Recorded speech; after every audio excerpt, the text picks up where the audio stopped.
Welcome to the Secret Sauce of Outsourcing podcast that's dedicated to making you better at outsourcing to the Philippines. This is episode 275, presenting an OFS from resigning early.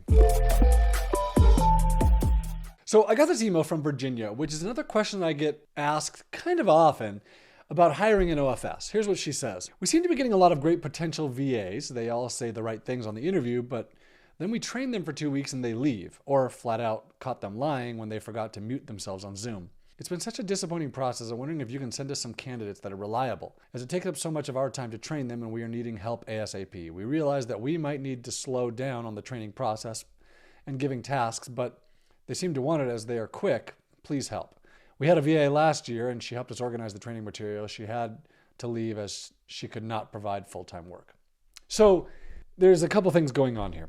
Number one, if you're experiencing something over and over again, if you're experiencing people disappearing over and over again, which this is typically when I hear this conversation from employers is, oh, I've hired multiple people and they all disappear. Usually, if that's the case, something is going on in what you're doing. The people don't like what you're having them do.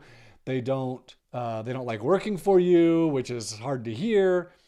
They don't understand the instructions you're giving them. Even though you think they're clear, they may not be. They're worried about being embarrassed. So typically when one person disappears, it's because they're worried about losing face. And that's, in the end, that's what it comes down to, is losing face. They disappear because they don't want to tell you the problem. They don't want to tell you that they don't like the work that you're giving them, or they don't like the way you're treating them, or they just don't want to tell you, because telling you might embarrass them and they would lose face. So there are a couple more things to consider then. So number one, it's not easy to find a job in the Philippines. And number two, if they get a job, they really want to keep that job. Like, they want to do whatever it takes to keep that job, unless things are wrong, and then they would rather disappear. Now, if this is happening to you at the very beginning of working, so like Virginia says, within 2 weeks, they're training and then they're starting to work and they disappear, that tells me something is wrong in that process. Like, they don't like the work that you're giving them. They don't understand what to do. They don't like the way that they're being treated. There's some signs there that are telling them, wow, this is not going to be a good job. And then they disappear because they'd rather do it right now than try and be embarrassed for months and then have to leave. Filipinos don't want to resign. They're very likely not bad people, or they're not reliable people. They're probably reliable people. There's just something going on. So when Virginia asked me to say, can you send me some reliable people? Well, I can't. I mean, if I knew reliable people that with the skills that you want, that's because I found them and I interviewed them for a role at my company and they're working for me, and I can't really send you those people. Other than that, I don't really know people in the Philippines. We just have a job board of like 2 million Filipino profiles, but I don't know any of those people. So here's my solution to this. And this is what I often tell people.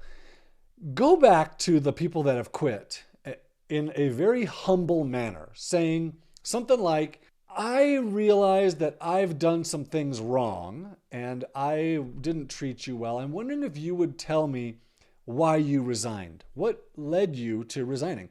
Go back and ask these people and tell them it's your fault, but you want their feedback and you want to know what you can do to improve for the future.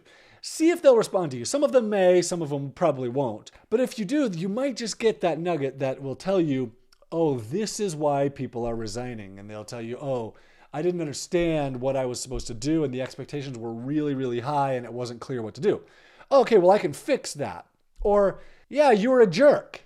Well, that's a harder one to fix, but you can certainly work on that. I'm not saying that to Virginia. If you're listening to this, I'm not saying that you specifically are a jerk, but you might, if you just ask, you might find the problem.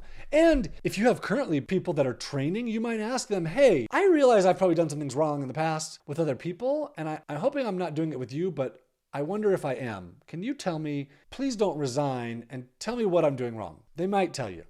So here's the last piece that everybody's always surprised to hear and nobody ever wants to hear. So in probably 95% of cases, when it doesn't work out with employer and worker, we find that the worker is reliable, the worker is good, the worker does want the job, they're not lazy. We find it's the employer, it's not the worker. Maybe it's not 95%, maybe it's 90% of cases where it doesn't work out. It's actually the employer that's the problem, not the worker. Now, nobody wants to hear that. Everybody wants to hear that Employers want to hear that they're great and they know what they're doing and their instructions were perfectly clear and everything was great. But when we see both sides, which we do, probably 90% of the time, it's actually the employer who is the problem and not the worker. So something to consider. If you're having people resign, consider your process. Consider what's going on there. I hope this is helpful.